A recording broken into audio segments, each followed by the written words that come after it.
This is a scandal that has been brewing for a while now, and I know that Hillary Clinton and the Democrats just wish it would go away. The media has ignored it, but it should be front-page news everywhere. When the dust settles on this, Hillary will have hell to pay, if justice is served at all here. A secret memo has surfaced that is marked urgent. It goes into how the House Democratic Caucus's server went missing soon after it became evidence in a cybersecurity probe. It was actually marked evidence and then disappeared. Someone was covering something up, and that someone is the Democrats and Hillary. The memo states that more than 40 House offices may have been victims of IT security violations. I believe the number is actually 44 offices. Sergeant-at-Arms Paul Irving is Congress' top law enforcement official. He was joined by Chief Administrative Officer Kiko in writing.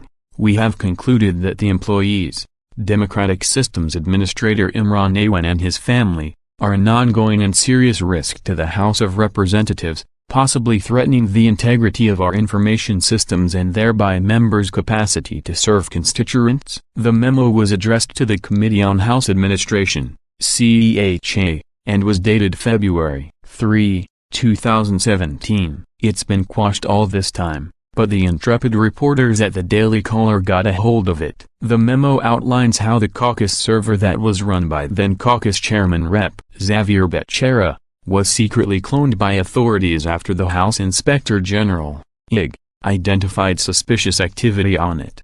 Imran was not alone. Several members of his family were working with him and their access was not blocked to the server. Then the server was replaced with an identical one by the Awans. I believe the Awans' home is in Pakistan, where they were sending money to and probably information. They are Muslim by faith and have alleged terrorist connections. The Awans made over $7 million servicing the Democrats' so-called IT needs. Sounds like an extortion racket to me. The memo went on to call for the aides to be fired and have their computer accounts revoked. It also said that any doors they had access to should have the locks changed. Rep. Louis Gohmert stated that the missing server has Congress members' emails on it. They put 40 members of Congress's data on one server.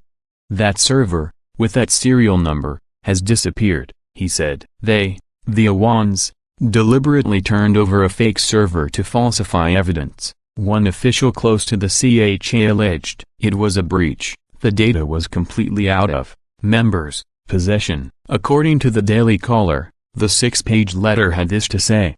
In September of 2016, the CHA and IG briefed the former chairman of the Democratic Caucus about suspicious activity related to their server that the IG identified. As a result, the former chairman of the Democratic Caucus directed the COW to copy the data from their server in 2 computers. The CHA directed the IG to refer the matter to the U.S. Capitol Police. The USCP initiated an investigation that continues to this day. In late 2016, the former chairman of the Democratic Caucus announced his intention to resign from Congress to assume a new position. The COW and Sergeant-at-Arms worked with the chairman to account for his inventory, including the one server. While reviewing the inventory, the COW discovered that the serial number of the server did not match that of the one imaged in September. Investigators also discovered that the server in question, the replacement server, was still operating under the employee's control. Contrary to the explicit instructions of the former chairman to turn over all equipment and fully cooperate with the inquiry and investigation, a House source said the employee was Abid Awan. The USCP interviewed relevant staff regarding the missing server. On January 24, 2017, the COW acquired the replacement server from the control of the employees and transferred that server to the USCP. Becerra is now California's Attorney General. He failed to ensure that the Awans didn't have access to House computer systems during the 2016 election. He is absolutely complicit in this major security breach. He knew of the problems with the Awans months before the server disappeared. Who knows what information was leaked to foreign entities? It's too late now to get it back. The caucus chief of staff requested one of the shared employees to not provide IT services or access their computers. An IG presentation from September 2016 read. This shared employee continued. It's unclear why that request was not granted or why it was a request rather than an order. The employee was evidently Abid, who was not on Becerra or the caucus payroll. An official said Becerra Chief of Staff Sean McCluskey apparently knew Abid was accessing caucus servers. According to payroll records,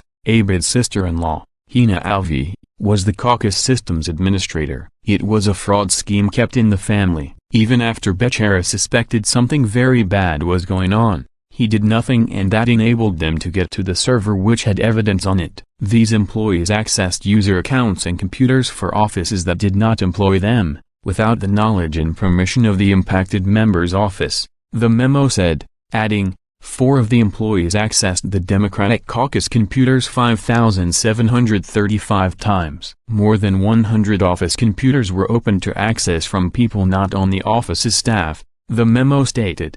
Chris Gowan, a former aide to Hillary Clinton who is now serving as Imran's attorney, told the DCNF, "There is no missing server and never was." That is a whopper of a lie. And now that Imran Awan is charged with fraud, I wonder if this guy will get disbarred. He should. The memo said the CHA possesses voluminous evidence, including interview notes with House members' chiefs of staff, and log-on activity and computer access logs. The Awans were banned from Congress Computer Network the day the letter was sent out, and Kiko held a briefing to convey the message to chiefs of staff for members who employed them. That letter just led to Imran Awan pleading guilty Tuesday to federal bank fraud in a plea deal, as prosecutors said they uncovered no evidence that Awan violated federal law with respect to the House computer systems. It's a sweetheart plea deal and I'm disgusted they let him cut it. During a hearing before U.S. District Judge Tanya S. Chutkan in Washington, Awan pleaded guilty to making a false statement on a loan application. As part of the deal, the prosecution dropped fraud charges against Awan's wife, Hina Alvi. In other words, they are going to get away with a security breach. So much for justice, but I still think this will blow up on Hillary and the Democrats.